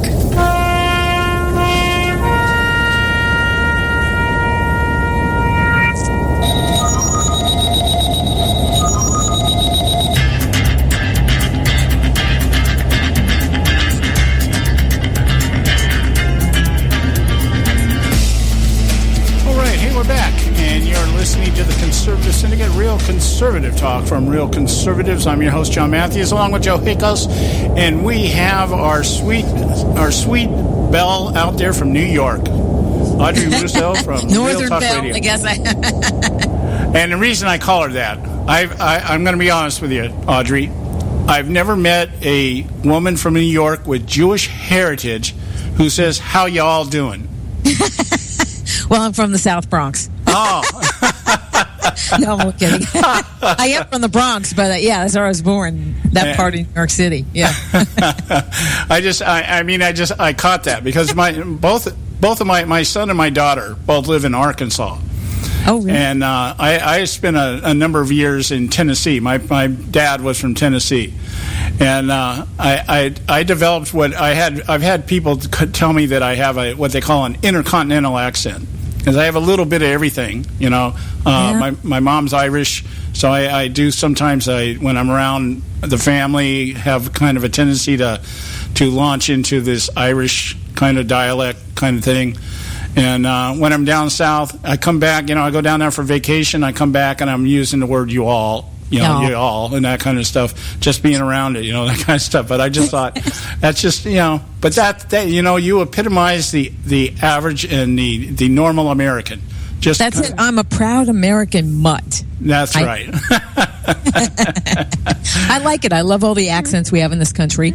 And most of all, I love the fact that we are Americans, because I don't like this. The whole hyphenated thing is a disrespect of America. It really is. Yeah, you know, and I'm seeing it. I don't want to spend a whole lot of time talking about this, but I don't know if you've noticed it. I quit watching the Olympics. Probably I haven't watched the Olympics in probably 20 years, just because of the fact that it is becoming so politicized. Everything that's being politicized one way or the other, and we know really the Olympics probably in the beginning was for that purpose. It was kind of like, let's take the athletes from all the countries. I often thought maybe that's how we should fight wars. You know, let's take the best of what we got, put them in an arena, and winner takes all kind of stuff. And we'll get the gold. So yeah. Just ask Phelps. Yeah, or in this case, I think the most valuable medal should be the uranium medal. Maybe that's. Well, you have to ask Hillary about that. That's just a personal attack again. You're personally attacking her. No, that's evidence. I'm personally attacking her evidence. It's not what is it? The politics of personal destruction. They were the ones that made that an art. Yeah. Right? Well, it's time to move on. It's time to move on, people. Well, I was noticing the other day, there was an article of Gabby. I think she's one of the gymnasts. I don't remember her last name, but her first name is Gabby. They call her Gabby. I think it's Gabby Reynolds or something like that. And she was supposed to be the American darling. You know, they always have an American darling. Ice skating and gymnastics. They got, the darlings out there. And I guess she has just really got her butt whomped while she's been back there in Rio. And by some other Americans. I guess the Americans have just been, dominating the gymnastics field. And so they're interviewing her about this. Well, what happened? And, she starts claiming this idea that maybe it's about her race. And I'm thinking, well, that's kind of hard considering the other people on your team that are dominating are the same color you are. Okay, so I think that kind of kills the race card thing. Or one of them, I forget what event she was in, talking about how her win will help Black Lives Matter. Huh. And I'm like, okay, she was a swimmer. I guess she was on a swim team or something like that. And because it had to be a water sport, because I remember thinking in my mind, somebody needs to hold this girl's head underwater. That's an incredibly ignorant statement for her to make. Yeah, absolutely. I'm sorry. Go ahead, Joe. as a just beyond ignorant statement, just absolutely beyond ignorance. That's just really what's that got to do with a sporting competition? Yeah, and she was. It had to do with Black Lives Matter and the issue of police brutality, and her color comes with the territory, and all of a sudden I'm thinking, I'm like, okay, or like my big pet peeve. My pet peeve is that Michael Phelps was allowed to compete. This guy was popped for possession of marijuana a few years ago. Be a little forgiving of him. He was young. And he was... Even though I never did this stuff, but go ahead. Yeah, well... I was one of those little goody two-shoes. I'm not really bashing him for being a pothead. I mean, I've done more than my fair share over the... before I grew up. But the point being is that at the same time they're talking about this guy, they're making a big deal about the fact that he was the flag bearer. And rather than having him carry the flag, there should have been this one Muslim girl who was on the team and has won no medals, done absolutely nothing but wears a hijab or whatever it is they wear. Yeah, the hijab, yeah. Yeah, and she was supposed to, they were saying she should have been made the flag bearer because she was Muslim. And so I got... What the freak does that have to do? I tell you, this is why I don't watch it anymore. So she could display how she's wearing wearing a symbol of female oppression. Yeah, and that feeds into my point here, is that weighing all the oppression stuff of females. Go ahead. Well, Michael Phelps, he's out there. He's won, I guess, a few more medals, and he's become the icon and everything else. And at the same time, the Dutch team sent home their major weightlifter guy. Okay, he was made it to the finals, and they sent him home because he went out and drank. Okay, and they found out about it. He won his event. He was going into the finals. I guess he decided to go out and celebrate. Went out and had a few drinks, and they found out about it, and they disqualified him and sent him home. Yeah. And I'm thinking, you would think 60 years ago in the Olympics, that's exactly how the Americans would have acted.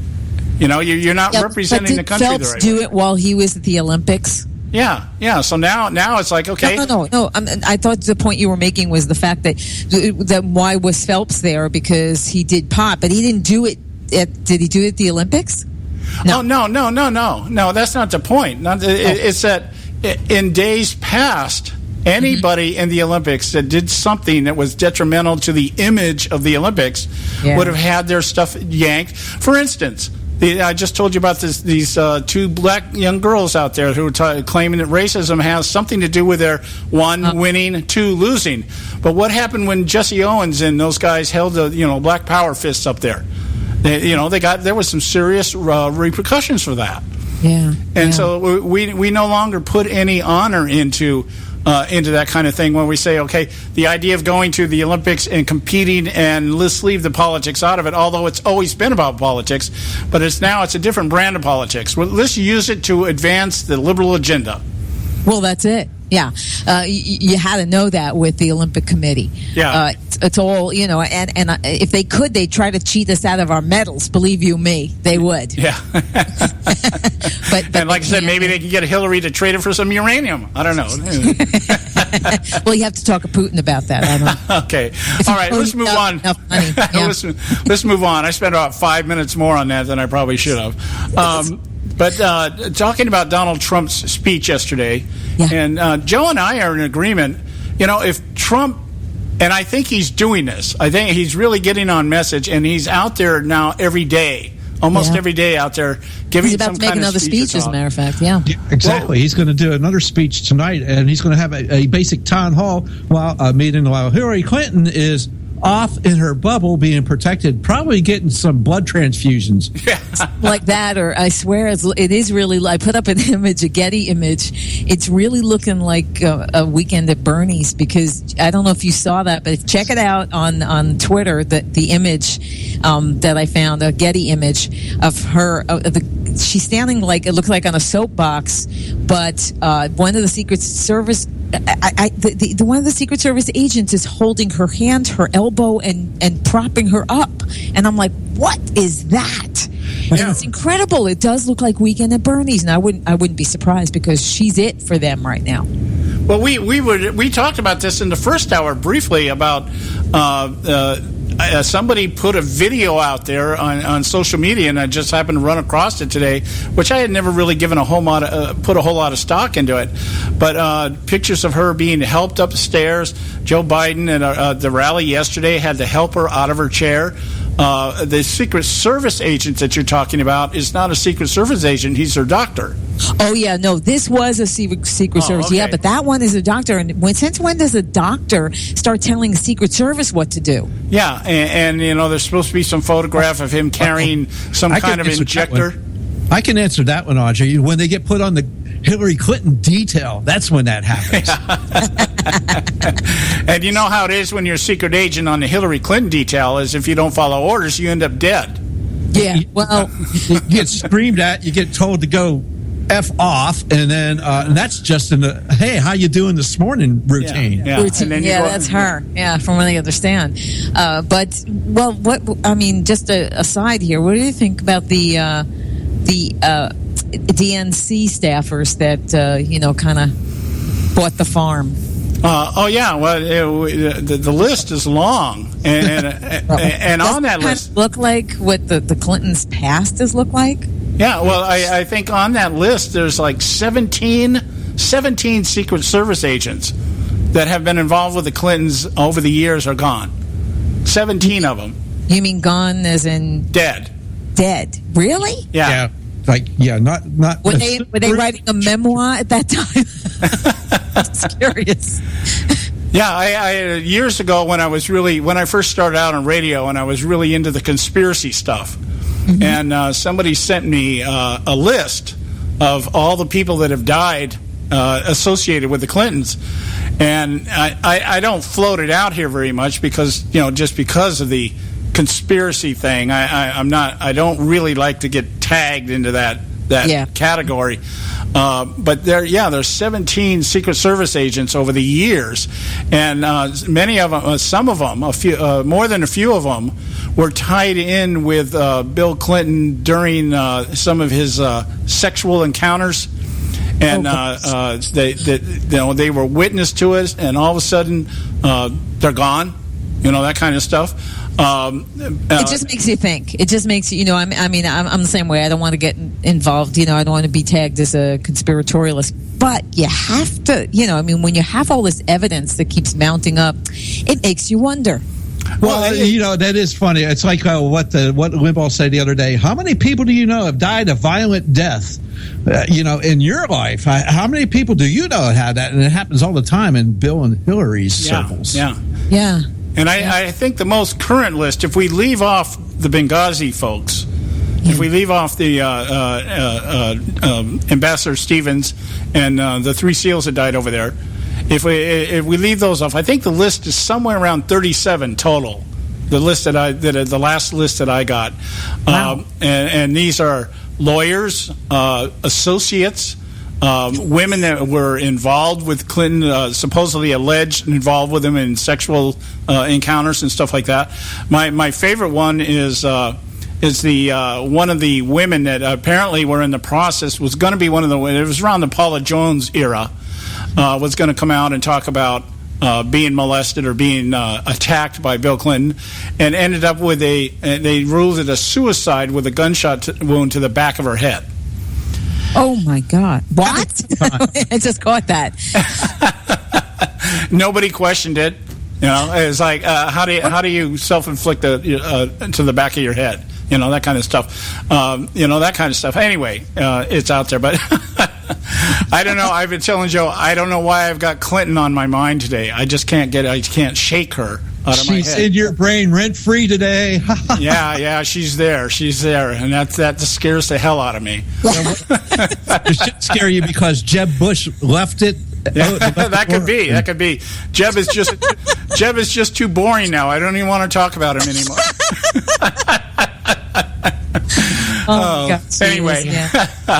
Anyway, what stood out to you? Well, Audrey? you're going to have to go to a break, John. Yeah, I know. We got to go to a break here, but I'll throw the question at you now. I'll give you a few moments to think about it. Okay. What stood out to you the most out of Trump's speech yesterday? And we'll talk about that when we get back here. We've got Audrey Russo tolerating us today as we talk about Hillary Clinton way too much. And stay with us right here at the Conservative Syndicate. We'll be right back.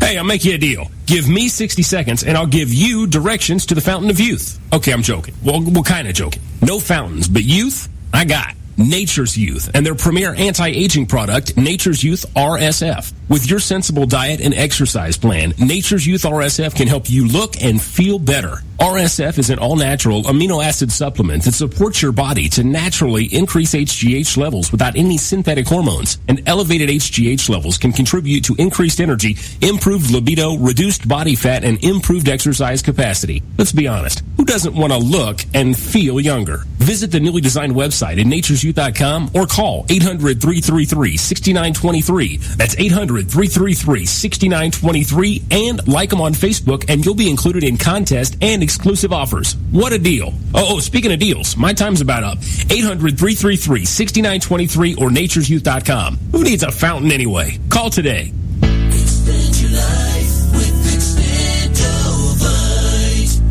When I had a heart attack at 42, I was not sure what the future held. But a year later, the doctors could find nothing wrong with me and took me off all my medication. What did I do? I took a herbal mixture of garlic, cayenne, and a few other herbs mixed in liquid form. I now call this Extendovite. I would have never believed that a few simple herbs could actually change my life like they did. Now it's your turn to see what the powers of garlic and cayenne can do for you. For only $69.95 plus shipping and handling for a 2-month supply of either capsules or liquid, you too can begin on your path to better health. For more information, call 1-877-928-8822. That's 1-877-928-8822. Or visit our website at heartdrop.com.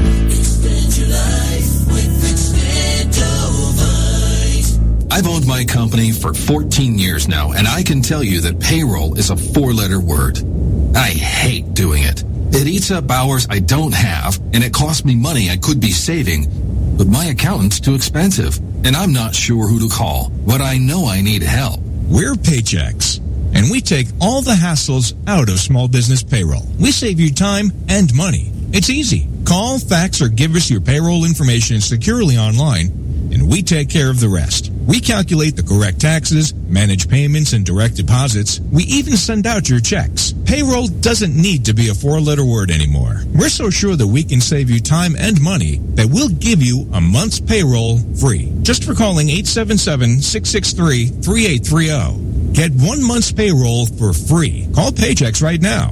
877-663-3830. That's 877-663-3830. Hey, I don't back anybody unless I believe in them. And I do believe in the value of investing in gold and silver. And the company I trust to buy my gold and silver from is Swiss America. I've been working with them for nearly a decade. I trust them, and you can too. Swiss America will help you sort through and find the best options available when you're considering investing in gold and silver coins. Listen, for over 30 years, Swiss America has been offering Americans what they want in their investments: safety, liquidity, quality, reliability, and a potential profit. Gold and silver have a place in every investor's portfolio. So why not let Swiss America help you diversify your investment portfolio now? Call now for free information. 800-978-3907. 800-978-3907. 800-978-3907. 800-978-3907. Hey, Bugsy, you hear the news about Vinny? Yeah, it's a real shame he owed money to the IRS and they finally cut up with him. Just like Al Capone. If the IRS can get to Capone, imagine what they can do to little old Vinny, huh? Poor cat, he was on top of the world, then bada boom, bada bing. What Vinny needs now is an offer he can't refuse. Hey, you got a tax problem? Does the IRS claim you owe them a bunch of dough? They can get you too. So call the tax relief line now and learn if you qualify to negotiate your $10,000 plus IRS tax debt for up to a 75% savings. Don't be like Al or Vinny and get busted. Make this free call now. Learn how you may be able to pay the IRS less. Call now. 866-657-8474. 866-657-8474.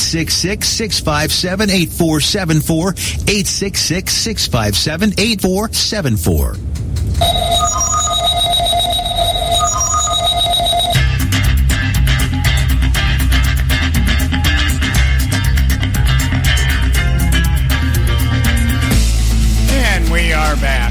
The Conservative Syndicate, real conservative talk from real conservatives.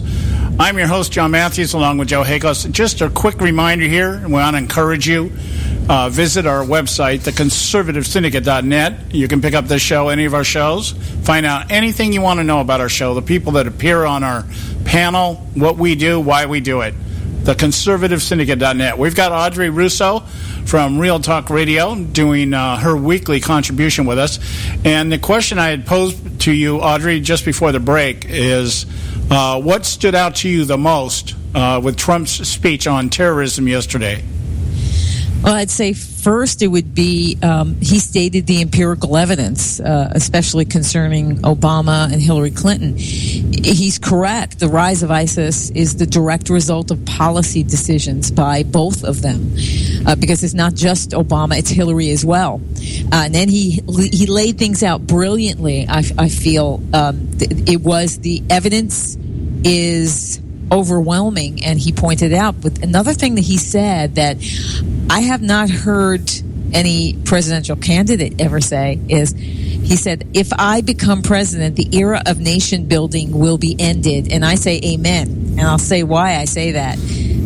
Bush changed the mission when it came to Iraq. He said, and it was disastrous. He said, you cannot nation build.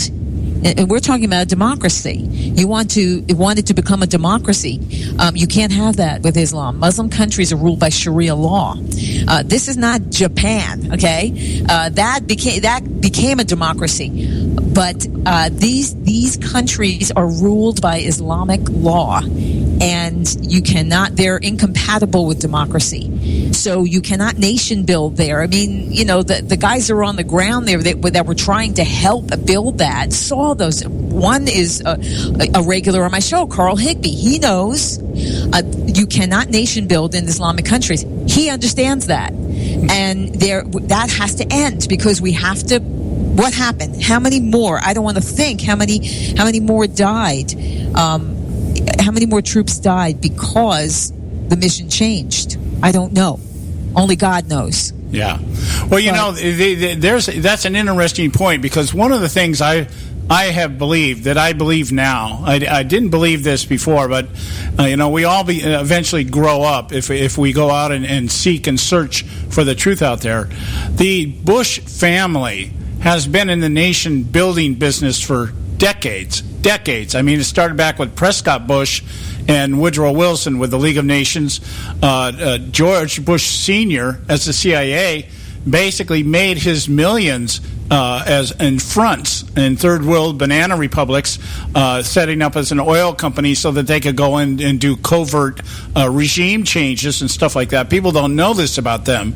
And then, of course, George W. Bush, actually, I think at one time I remember him mentioning something along the lines of New World Order, that we were going to do this. But here, in line with what you just said here, the question here, you can expound on this a little bit.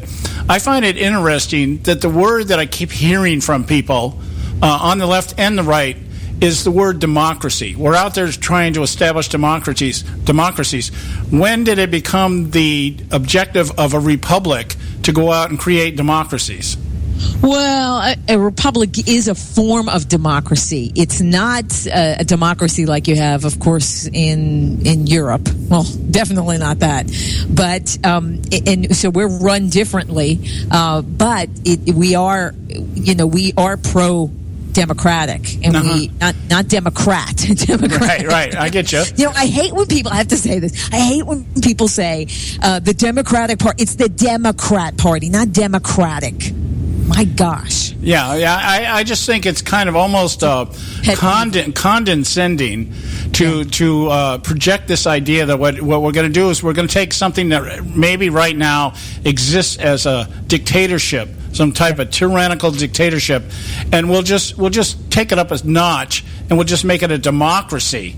Whereas, because in most of these countries where we've tried to do this, it has been very little, even when we've accomplished it, has been very little in terms of the population determining what the government does. Right. When you say that, are you talking about places like Russia? Yeah. Okay. Well, we didn't really do a lot as far as investment, and I don't mean financial. I mean investment as far as democracy goes, with democratic principles into Russia, and we allowed the stragglers from the KGBs to hang around, like, oh, let me see, Putin. And so, of course, you know, when you're taking generations that have lived off the state and you're not helping them become a democracy, now they have to become independent. And then, you know, you got to get them off, as my producer always says, the government teat. That's a job. And we failed there. Yeah, people just don't know how to live free if they haven't been free before. Right. They just don't understand how to do that. Yeah, because there's a lot of personal responsibility in that. Yeah. Well, listen. I mean, let me dance back in time here. I mean, I might be wrong here. I'm just throwing it out. You guys correct me if I'm wrong. When's the last time we heard about elections in Japan? Well, Japan is a democracy. I mean, they economically they're become more like Europe, which is more okay. Now, how about Vietnam? When's the last time we heard about elections in Vietnam? Well, I don't know. That one guy that shot the guy in the middle of the street there. You know, all right. Water crime I freaked out about. Yeah, I don't know. How about Korea? It's been a long time. Yes. How about Korea? Philippines, I know when the last election was in the Philippines. Yeah, but see, the Philippines kicked the United States out. Okay, really? I get that, yes. Okay, so, and I can tell you, because I follow Philippines as much as I follow the U.S., what they have right now, they are Bernie Sanders' Democratic Socialist Republic. They're not a democracy. And not in the sense of word that we're talking about here in terms of being they call themselves a Republic of the Philippines, but it's not a republic. And you know, the Korea, when's the last time we heard of elections in Korea? So I'm saying, even if that has been our objective, to put some kind of democracy out there and put the control of the government in the hands of the people, and you made a good point, Audrey, that when people are under tyrannical rule for decades and centuries, they don't even know what to do with freedom. They don't even know what it means. Exactly. They don't. And so that would be quite an investment, I mean, in manpower. And I don't mean the military. I mean people going there and training people and teaching them. So it's, you know, I agree. I understand what you're saying. But what the nation building that was going on under Bush and others like him were, you know, this is an incredible naivete when it comes to what Islam is. Right. And what an Islamic country is and what it's ruled by and what Islam is at all. To know that there's Islamic supremacy and there could be nothing above that. So you can't have democracy because freedom and democracy smash heads, you know, with Islam. Well, I see our nation building, particularly under the Bush administration, as being nothing more than corporate expansion. And we call it something else. You know, it's globalism disguised as democracy. That's how I see it. How do you see it? No, it's a very good point. I don't know enough about that, but I tell you, if I step back and look at it, what you're saying is pretty spot on. Yeah, I know that the objective is that, okay, we're going to go in and free these people, but this whole idea that we just do it because we're some kind of a savior of the world kind of thing, I think if nothing else, this election process has exposed the fact that we ourselves are right now under the thumb of globalists. And we're just now coming to that realization that we've been lied to for decades here about how much say we actually have that goes on in our government. Yeah. And so when we talk about the Trump revolution, that's what we're talking about. People waking up and going, wait a minute, this isn't what I saw. This isn't what I signed up for. Exactly. Exactly. It's all being exposed. I'm sorry. Are you trying to say something, Joe? I can hear you kind of. No. What'd you say, Joe? What were you saying? I did not say a thing. Oh, okay. I saw your. If you heard something, it was in my brain. Right, I was in agreement. No, I was just. I saw your little window light up there, so I thought, okay, you were trying to say something. So I don't mean to demean anything, but I think I'm saying it to kind of just reinforce what you were just saying. Trump has hit the nail on the head here. Is that we've become not liberators, but builders. And that, to me, is the general perception of what globalism is about. It's about building a world economy and people making millions and billions off of a world economy rather than a specific economy within a specific nation or continent. And so I think, he was spot on when he said that. And nobody seems to be. I'm happy you picked up on that, because I heard it. And I thought, but I immediately thought of the Bushes. I didn't think of Obama, because I don't think Obama's a globalist in terms of economy. I think he's a globalist in terms of a tyrant. Yeah, exactly. He's not a nation builder, because in our understanding of that is helping build a democracy. He's into tearing them down, so... Yeah. His idea is to make everything one large collective, and when he takes over the UN, he can run the whole show. you know that too, right? Okay, we got to go to a quick break here. We've got Audrey Russo with us from Real Talk Radio, and we'll be right back. Stay with us. A healthy attitude toward human politics will be relentlessly cynical. Consider us health food for the heart, mind, and soul. TheConservativeSyndicate.net. Real conservative talk from real conservatives.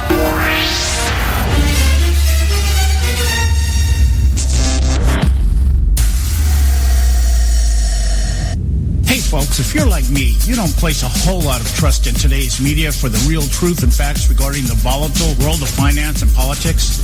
When I want the real scoop on money, I go to the most trusted source I know, my good friend and colleague, Bob Cardosa. Bob is a noted expert with a PhD in international finance who airs his nationally known, globally syndicated show, Robert Cardosa Live Daily, Monday through Friday, 3 to 5 p.m. Pacific Time.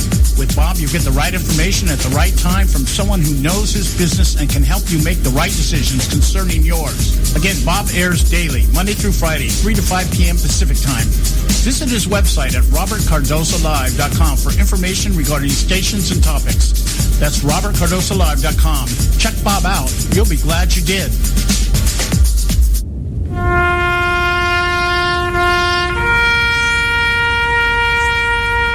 Read something recently worth thinking about. It's the soldier, not the campus organizer, who's given us freedom to demonstrate.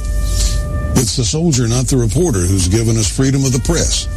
It's the soldier, not the poet, who's given us freedom of speech.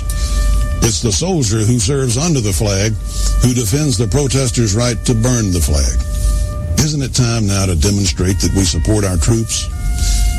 Were it not for the brave, there'd be no land of the free.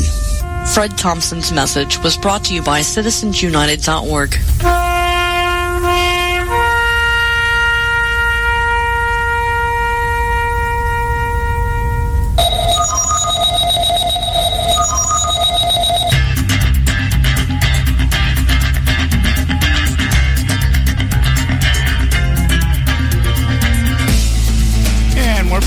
Listening to the Conservative Syndicate, real conservative talk from real conservatives. I'm your host, John Matthews, along with Joe Hakos. We've got Audrey Russo from Real Talk Radio.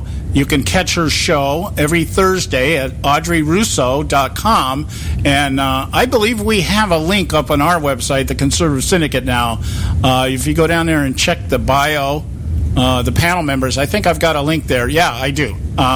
Got a link there, and that will take you to Audrey's site. And she streams every Thursday because she does things a little bit different than we do. She goes out and hunts down her interviews.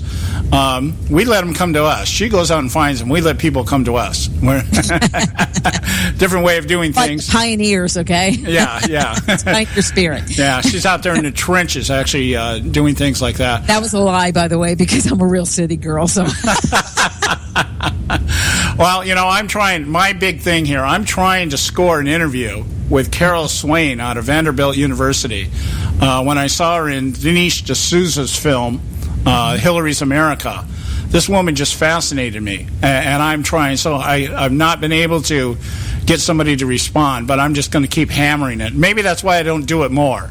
It's because you don't always get responses right away, and I just get pissed off about it. So I just I'm like, yeah, don't you know who I am? Damn it, Oh, they never know who we are. Yeah, between me and Rush Limbaugh, we make $30 million a year, for crying out loud. You mean he makes what, 30? You said 31. I said 30? Between me and Rush Limbaugh, we make $30 million a year. Yeah, that's a joke. Okay, I know that is.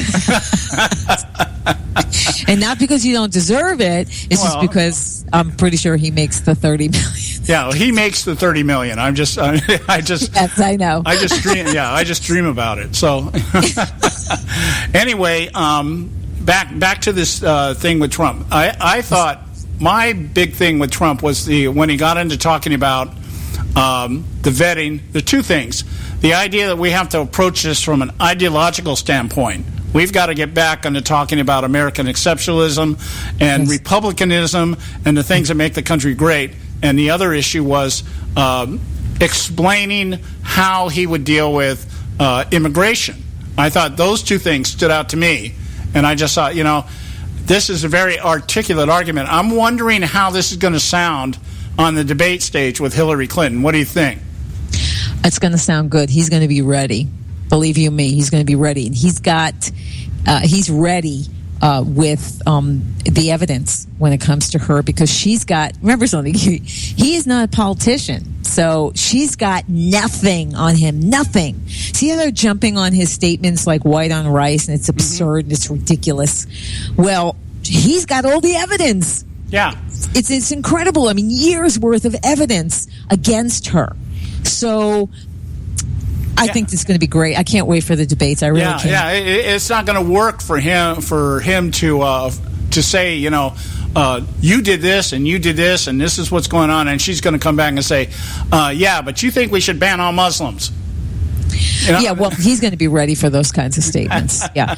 Well, and that's not what he's saying, of course. He says, see, of course we say temporary, but temporary is kind of vague, right? Temporary moratorium on them, because remember something, we don't know when they're going to become radical. I think that his mention of, I hope he just drills her on this in the debate somehow, that he mentions about the fact that she is actually supporting proponents of Sharia law, and at the same time trying to be an advocate and a champion for women's rights and children and everything else. Yeah, I hope he does that. Yeah, I hope he goes. Because of course I don't know who's going to be. Do you know anything about the debates yet? Who is handling them? I know moderators are no. What we do know is that he's put out a short list of who he does not want. Okay, he's made a mention of, I think, all of the mainstream media. Yeah, well, he talked about somebody from NBC, Brian. I can't remember his name because I don't watch those channels. Yeah. I'd have to find the article here, but he mentioned a couple of people from the leftist media. He said I'd be okay with these people, but this is who the name that he mentioned. I don't know their names because I don't listen to them. But I guess they're mainstream types. And he mentioned one woman. I can't remember her name now. He said definitely not her. And she's actually a Republican operative, I believe. And he said, "Wait, no, there's no way." So I don't know how it's going to work out. I'm sure the left is going to try to put out, maybe Chris Matthews. Hey, maybe Debbie Wasserman Schultz could be a moderator. She's got nothing to do now. You know, I don't know. Oh, God forbid. Please. You know, I really trying to melt the TV screen. I mean, if you're trying to juice ratings, that's one way to do it. Well, she could always, you know, I mean, since they support Muslims, this would be the time for a full burqa. Right? Yeah. I don't know what's going on stick here. some garbage bags and let everybody Same wear it. difference, yeah. There are people that call them bagheads. You have to understand it has nothing to do with even the religious part. If you can't really dissect it, but if you do and look at it has nothing to do with that. It has to do it's Muslim male oppression on women. Yes. Yeah. I mean, you know, very simple, and I'm seeing more and more of it. It's incredible. I mean, I was in a mall just outside of the city, and there was I was with my producer, and I said, you know, you know those little areas where you sit, you know, when or at least the men sit while the women are shopping. Well, this I'm sorry, I'm going to say Muzzy sat there, would not look, especially when I sat down, would not look at me, turned away, and he had 3 or 4 women burqa'd, and they were going into stores. Yeah. You know, this is what they do. Yeah. Yeah. I can't believe you, being from the Bronx, you didn't press that. It's just say, hey, how you doing? How's everything going with you today? And try to make actually stare them down. They won't look. No, especially the men. They won't, because remember, you have to understand that we're filth. The women are more filth than just I get men. So we're just disgusting and filthy, and we can't even look at you. And they're not either not picking up on it, or money means too much to them. Because remember, it's not money that's the root of all evil. It's the love of money. Ask Hillary. Yeah. She knows. Yeah. Well, you know, I just remember from being in my time over in that part of the world and just watching the goat ride up in the front where the air conditioner was. You laugh, but it's the absolute truth. Yeah. I know. When I used to do, when I was detached over into Guam every year during my time in the Navy, we always took with us about 90 cases of Coors beer. And because that was money over there. And the first thing you do is you walk into the barracks and you find the sergeant of arms. 2 cases of beer gets you a room with an air conditioner. And that was like the most important thing. The air conditioner was everything. It's like, otherwise, miserable. Anyways, just to answer your question here, Audrey, he said Trump said Lester Holt was somebody he would accept as a moderator from NBC. Love him. Yeah. Okay. He said 2 people he would not. I'm thinking of somebody else. I'm sorry. Yeah. Two people. Consolving. I was just thinking of Lester Consolving. Oh, yeah. But 2 people he would not want is Candy Crowley and what's the other one? Mary Catherine Ham. Yeah, she's an operative. Yeah. Okay. All right. She's part of the establishment. Yeah. So anyway, Audrey, we're out of time here. I want to give you a moment to plug. Who's on your show tomorrow? Or on Thursday? You're on Thursday. Yeah, sure. Jed Babin, because he's voting for Trump. Yes, he is, because the Supreme Court means too much. And Kathleen Willey. We're going to be talking about, who do you think we're going to be talking about? Hillary. And Dr. Peter Hammond from South Africa is going to be back with us. And he's got some really good stuff to say about what's going on in Europe here. And we already have planned his next visit, and it's going to be about foreign policy in America. This is going to be good. So you got to check it out. I tell you, I look at your list of people every week, and I'm like, yeah, these are some really top-notch people. They got the stuff, and we want it. Yeah. You got to get our fix of info. And if I ever developed a patience to actually go out and search people like this down, I'll probably, be able to do that. I've got to develop that. I used to have them on live. Yeah, I used to have them on live, but I think it works out better this way. Yeah. My dream interview is Dinesh D'Souza. If I could land an interview with him, God could take me. I'm ready to go. Okay. All right, my dear. Well, I appreciate you coming on, and good luck with the show this week. And we'll be listening. And you can visit Audrey's site at audreyrusso.com. Thanks so much, dear. Thanks so much. God bless you guys. All right, we'll talk to you later. Okay, guys, we're at the end of the show here. I was actually thinking we usually have her on the first hour, and I'm thinking, we got another hour to go here, but we're done. We're done. We'll be back tomorrow. Same time, 3 o'clock out here on the West Coast, 6 o'clock on the East Coast. Again, thanks for your loyalty, listening to us, supporting us. Visit our website, theconservativesyndicate.net. We'll talk to you tomorrow.